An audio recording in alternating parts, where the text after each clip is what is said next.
Hey, CityCast listeners, it's Megan. If you've been to the Strip, gosh, in the last 10 years, you know a lot has changed. And in a lot of ways, the anchor to all that is the Strip District Terminal.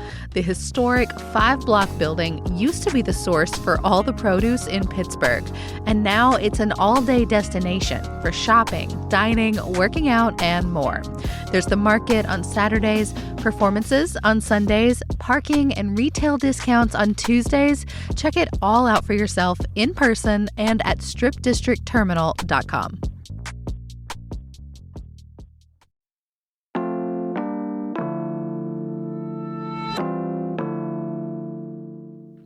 Today on CityCast Pittsburgh, Heinz Field is back in the Burgh, or just barely north of it. There's a beautifully local backstory behind the Pittsburgh Scanner Twitter account. And why does the Steel City have such a thing for alligators? It's August 11th, the Friday News Roundup. I'm Megan Harris, and here's what Pittsburgh's talking about.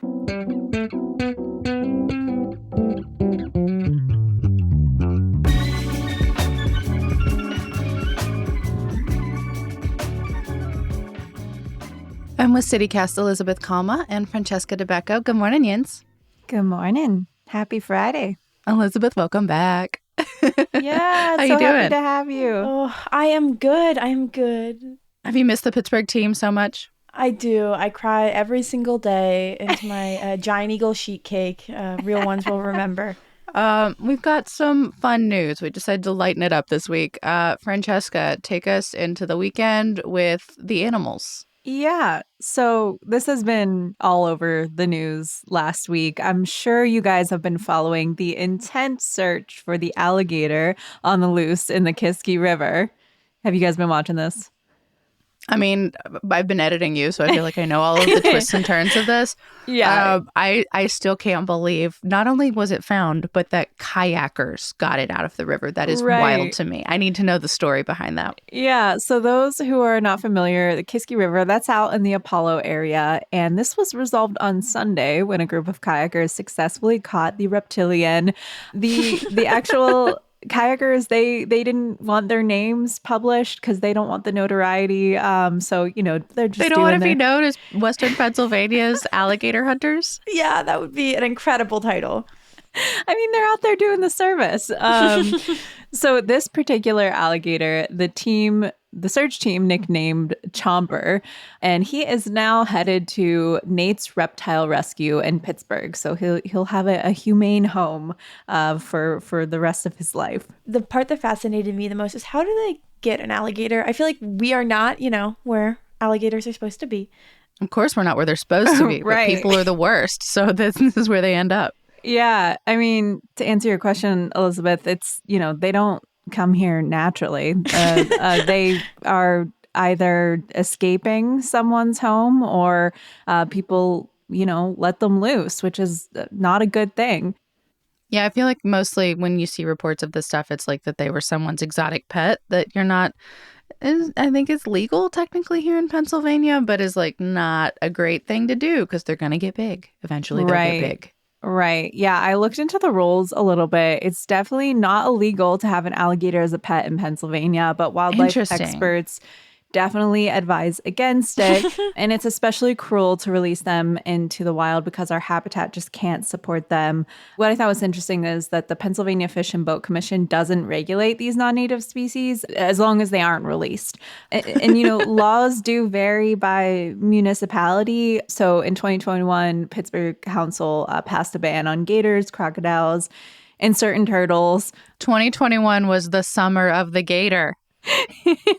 Well, actually, we'll be getting into it. I think it was actually 2019. So, there's some history of other notable alligators. Wait, was it that far back? You're right. It was before the pandemic. Yeah. Time is hard, man. It's a big old circle. I know. In 2019, there was reporting of a loose alligator in the Southside Riverfront Park, along the Allegheny River in Lawrenceville, and even on a porch in Carrick. My favorite were the South Hills Gators by far. Yes. So that one particularly was Chomp. So that sounds very familiar. Chomp Erasure. They renamed the new gator Chomper. It's not fair. No, it's too close. It's too close. He was a 5-foot gator that escaped a Beachview home in 2019. The owner said that he was his beloved pet, but he was still one of the funniest reported stories I have ever read in my life. It was just done with such care and seriousness for this guy and his poor pet alligator who escaped. It was not a happy story, though. Like, the follow-up was really dark. It wasn't. Ultimately, he was found guilty of reckless endangerment, and there was a total of 32 animals seized from his property. So yeah, it got bad. The first piece, though, was really funny. Yeah. And the funny part is like that year, there was just this like frenzy created. You're right. I forgot about that. It's hard to keep up. Yeah. But there were at least four that year. Yeah. And actually, I saw that Humane Animal Rescue reported 7 came through to them that year. Wait, really? Okay. I think maybe they only told the media about a few of them. I know. Some slipped under. I don't know what happened in Pittsburgh. Slipped under, Francesca? I don't know what happened that year. But Megan, you partook in the alligator frenzy. Tell us. I did, which is that. Shameful that I forgot what year it was. It was my Halloween costume that year. I dressed up as Chomp. I was an alligator, had a leash and a collar with my name tag. It was great. That's incredible. It was so wonderful. I love a Pittsburgh themed costume, especially something that's like maybe I'll bring it back. Maybe that'll be my costume again this Halloween. Well, you'll be Chompers this time. That's true. I could just write a little ERS at the end of it. I still have the name tag. That's amazing. So there was other stuff that year. Etna Print Circus, they printed these green shirts that said Summer of the Gators 2019. It's a pretty great shirt. I think, what is it, like $7 now? So like, hey, it's affordable if you want a little throwback. And then this was so hilarious. We found this song called Alligators of Pittsburgh. It's made by Will Simmons and the Alligator County Singers. Just listen to this. So many questions it begs. Where did they come from? Why do they chew on our legs? They ought to be out in a swamp. But I know a girl who was recently chomped by the alligators. I am ready to bust a move on any dance floor to that jam. Francesca was playing it in the office yesterday, and I was dead. I was ready today, but yesterday, oh my God. Yeah, and then also just I would have this creeping into my mind, just like alligator, just like throughout the day. So. Yeah, literally, she'd turn around and she's just over there whispering to herself, alligator. Okay, well, like one thing that they did mention was that why are they not in the swamps? They can't survive here, right? Like they're like they can't. Pittsburgh winters, I can barely survive. Can these gators survive, right? They cannot. That was my favorite part of your reporting about this, is that it turns out that I don't have to worry about a gator season after season after season. Yep. They can't live here. Yep, you are safe and sound. They cannot make it through the winter unless it's an incredibly mild winter, but they don't belong here, and so they won't survive. It's unfortunate for them that they're, not in their habitat that they're supposed to be in, but you don't have to worry. Except for the bacteria. You still have to worry about that in all our rivers. There are plenty of other things that could hurt you, especially your digestive system. Yeah, still don't swim in them on, please. So another story that brought us a lot of joy this week is a Twitter account that a bunch of us have interacted with. I always see tweets on Instagram. That's my favorite way to engage because I just abstain from the Twitter these days. Same, Megan. You guys mean the X. I do not mean X. I do not mean it. We won't go there. But it's the Pittsburgh Scanner account. I guess it's a couple of people, thanks to City Paper for reporting it, who have been telling us about things that come across the scanner randomly all over the city. Yes, it is. It is two guys, but it was started by one guy, Nick. He's a steel worker. So Pittsburgh. So Pittsburgh. This is a family tradition. His dad used to listen to the scanner, and then he started listening to the scanner during his night shifts. And he was like, you know what? We don't have a scanner account. You know, other cities like has Philly scanner. There's all these other scanner accounts for other cities. Pittsburgh didn't have one. And let me say, what is coming across these tweets is very Pittsburgh. Oh, I didn't realize that it was like a thing that multiple cities did. That's really neat. Yeah, a lot of cities have one. And you know what? We didn't. And I feel like that's a shame. And he rectified that shame himself. And someone who was a fan of the account said, hey, can I help you out? And now there's two guys doing it. I think it's especially Pittsburgh because it feels like the ultimate like Twitter account for nebby neighbors. Like, I also love the sort of the spin that he gives it. It really feels like your neighbor is telling you about what your other neighbors are up to. Yeah, definitely. If you haven't seen them before, the tweets themselves are like pretty innocuous. It's like what neighborhood, what street, and then some context-free like description of whatever this person's hearing on the scanner. Some of it's a little bleak because it's like clearly a person in a mental health crisis, but some of it's light and kind of fun to just kind of glance at from time to time.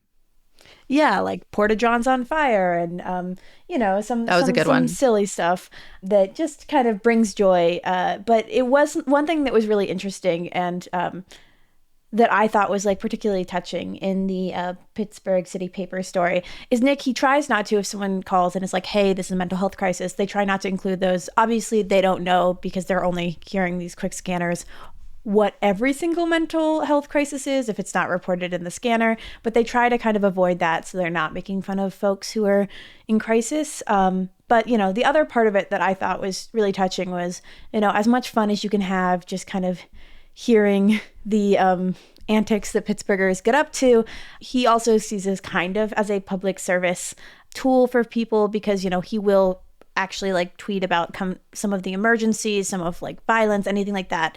That's just so you can kind of know what's going on. And or like traffic. Protect yourself. Yeah. Everything that the police are talking about that you need to know about, he's also tweeting. So it's not just like, you know, Florida man, but Pittsburgh man. It's as tweets. It's also some real serviceable information.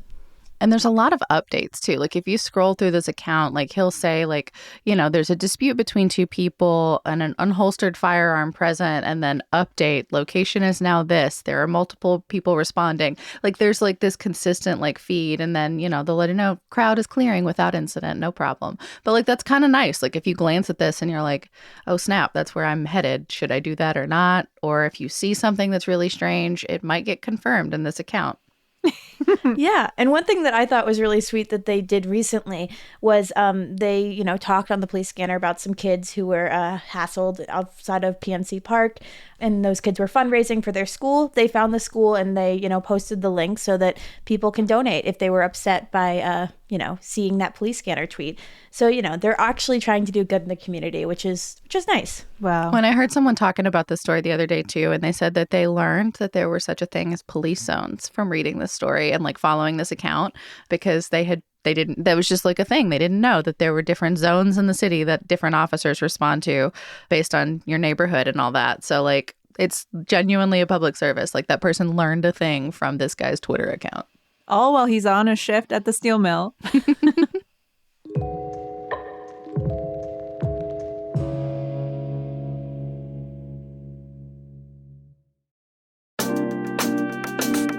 Hey, CityCast listeners, it's Megan.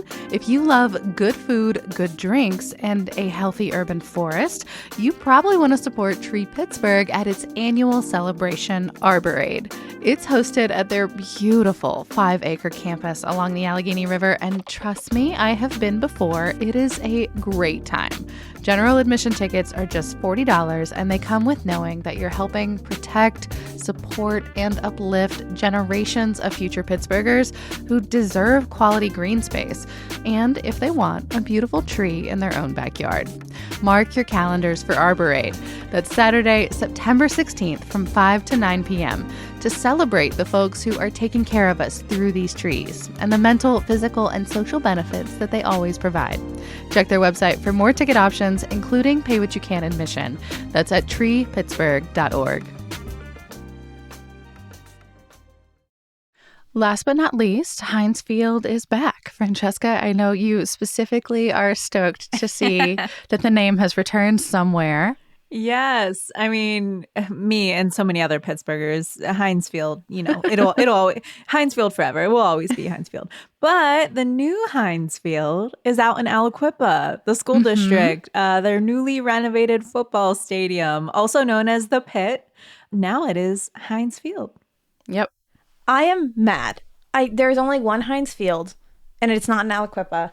And this feels like tarnishing the legacy of the one and true Heinz Field. And I will die on this hill. I will die in my bitterness. I completely disagree with you. I think of all the football programs they could have picked in our area, this could not be more perfect.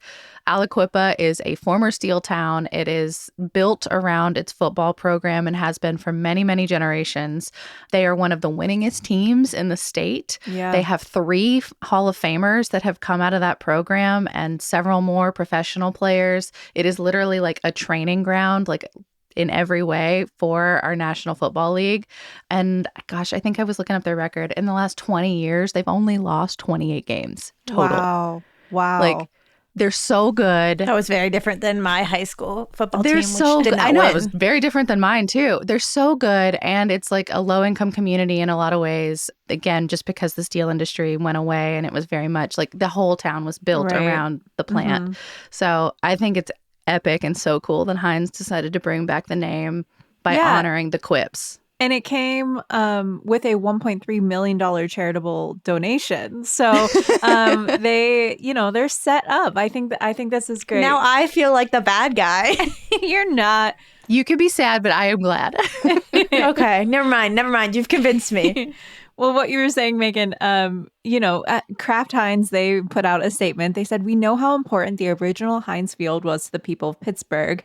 By working with Aliquippa, a community that has truly inspired us, we're making our dream of a Heinz Field reboot a reality." Incredible. I didn't know they had the same dream as us. I love it. If you would love to know more history about Aliquippa or its steel industry, its football team, there's a really wonderful local book by S.L. Price called Playing Through the Whistle. We'll have a link in our show notes. But yeah, it's a wonderful piece of literature that really follows like a piece of our local spirit. That's so cool. I was talking to my dad about this, and he was like, what would be neat? If they brought back the ketchup bottles to this field. I think, they still have the other one, right? They put the one back up, but now they've got a second. The other one, I think, is at the Heinz History Center or somewhere. Did they move it to the center? Okay, they're doing something with it, but it would be cool if that could end up at that stadium or maybe a new one. But that would be really neat. There's got to be a ketchup component somewhere. Before we go for the weekend, I would love to kick off a little like win-fail segment, maybe make this a regular thing. For example, my win is that it is finally Barrel and Flow weekend. Oh, yeah. The annual beer festival that happens here in town. It's always like such a great celebration of Black brewing in our community and really nationwide. It's huge now. It's Saturday from 3 to 9 at the Stacks in the Strip District. I love going down to this festival. It's always so much fun. And if you need more information on that or other things to do around town this weekend, be sure to check out today's Hey Pittsburgh newsletter. I've got a full events lineup for you. I guess mine is a fail this week, guys. I was called for jury duty. Wait, are you holding the summons? I am. Which court did you get? Court of Common Pleas. This is my first time. I'm like kind of excited to do like my civic duty, but also like, man, I don't got the time for this. You were going to make so little money. I'm so sorry. It is $9 a day to serve on jury duty. You can't even pay for parking for what they pay you. I can't even buy a lunch. The last time I had to serve jury duty, they paid me in Kennedy $50. I'm not kidding. No. It was that old school. What? If I committed a crime, I would want you to be on my jury, Francesca. If you committed a crime, I couldn't serve on your jury. She would get recused. Well, I would like someone like you. Elizabeth, what about you? Win or fail? So mine is a win. I went to the Steel Valley yarn crawl. For those of you who know me in my personal life, you know that I am an avid knitter, crocheter, crafter of all things. She's pretty good too. Yeah, Elizabeth was wearing a shirt of her own making yesterday. It was so cool looking. Yeah, it was awesome. Aww, you guys are gonna make me cry. But I went with my knitting group, shout out to Rachel for driving, to 5 of the 9 independent yarn stores in the Pittsburgh region a weekend ago or so, and it was incredible. There's so much like cool, yarn crafting talent in Pittsburgh, and yeah, it's my win of the week. That's all for today here on CityCast Pittsburgh. Our music is by Benji. The show was produced this week by a full squad: Mallory Falk, Maria Carter, Elizabeth Kama, Natalie Rivera, and Sophia Lowe. Francesca DeBecco writes our newsletter, and I'm your host, Megan Harris. We'll be back on Monday with more news from around the city. Have a great weekend, everyone.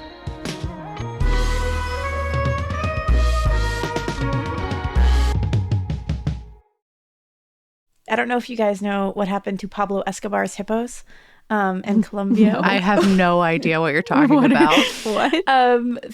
Infamous Colombian drug lord Pablo Escobar. I know who Pablo Escobar is. I don't know about his hippos. Well, he liked exotic animals, and he bought hippos, and he put them in his house, and he also famously died. And his hippos just stayed there, and now they have an invasive hippo problem in Colombia. And so I am so glad we do not have an invasive alligator problem in the Monongahela. Another reason. Oh my goodness. Not to swim in the Monongahela.